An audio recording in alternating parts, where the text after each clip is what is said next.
I'm so looking forward to being on a panel of like these doctors and having this conversation with them because the truth will always prevail.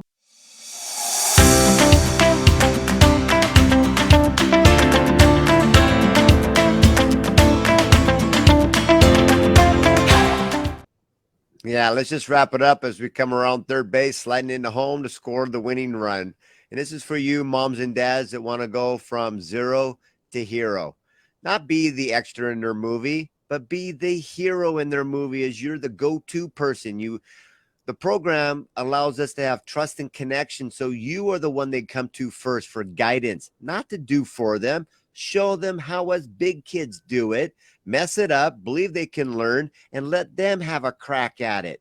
The learning curve is how it works. As they start to do for themselves, celebrate that they did something. It starts the neural pathway of taking action. And by repetition, which is the second law of learning, you build up experiences. How many of us can break this code and go, yep, walking, riding a bike, and driving a car? I did that first day. And I'm going to call you out and say, check yourself from the neck up because nobody does. Now we get back into nature's learning curve. Nature's cycle. It's a Fibonacci sequence for those that want to find out what we're talking about. As you do more, you build the natural part of confidence.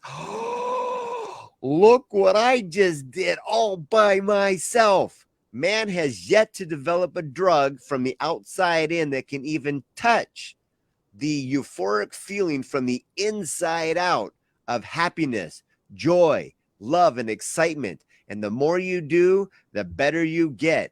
That's why repetition is the second law of learning. So if your kid has no confidence, well, let's go back to step 2.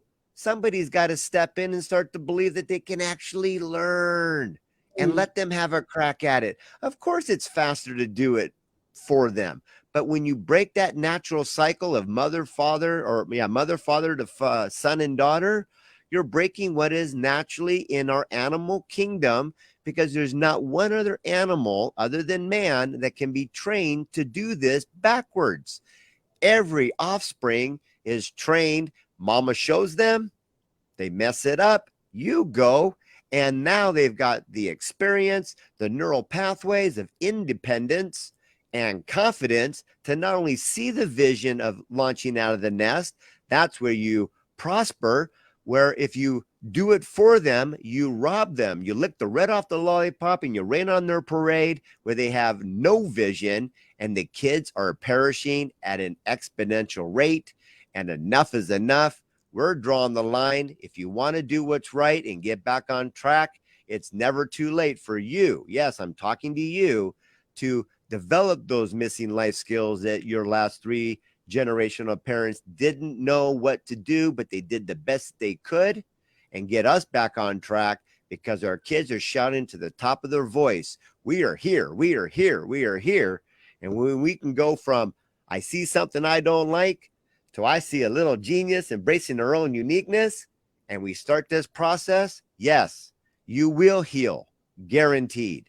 You will unite the family, guaranteed. And you will develop an empowerment path that allows them not only to launch out of the nest, but survive and thrive in such a way that they can unlock their genius code, find that passion and purpose of why they fought tooth and nail to be here as a winning lotto ticket, and get to that end of the game called Happy Transition Day. The adults call it death, with their regret meter all the way down to 0.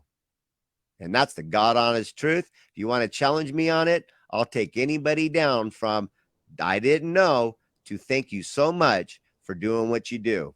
I'm so looking forward to being on a panel of like these doctors and having this conversation with them because the truth will always prevail and always come true in the end. All right. So this one here is basically homework for you.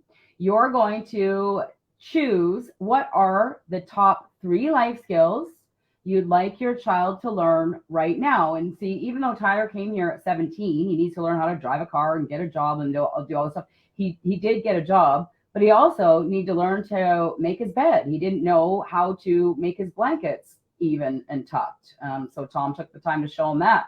He didn't know how to, like I said, put a dish in the dishwasher. So he needed to do that. We have cooking nights where he's learning to cook for himself. So whether your child is 2, 5, 8, 10, 15, 20, 29, make sure to go through this, print off this page or just write it out and go. And in the little gray spot there, that's up and down beside the boxes, you put what is the first life skill, the second life skill, and the third life skill.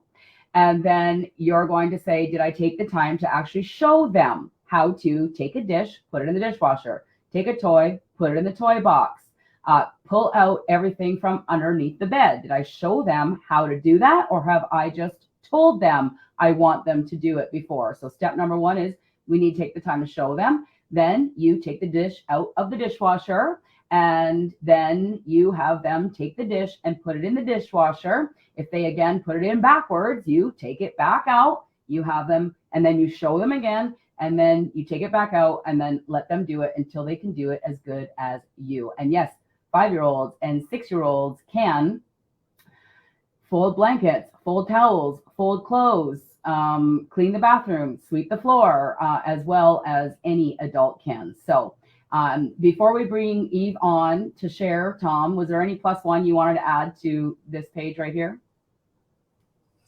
Absolutely. The most coolest thing that happens when you release and let God happen. And God's an acronym for grow, die, or ignore. There's only 3 options as we play this game. But when it starts to grow by transferring these life skills from mother to daughter, father to son, this is the rite of passage that we all have been neglecting or been trained not to see. But when we step back into this, Bonnie, you've seen this so many times. And so many of the parents that have been in this program would not even give back what they've learned for $1 million challenge. Let's ask Eve. They do things in such a great way of uniqueness. When they embrace their own uniqueness as a genius, they will come up with ways to do it that you've never thought of. That was like, wow, that's pretty ingenious. I never thought to do it that way. Look how smart you are. Thanks for sharing your little genius as you embrace your own uniqueness. And that's the plus one, to just play and let go and let God happen.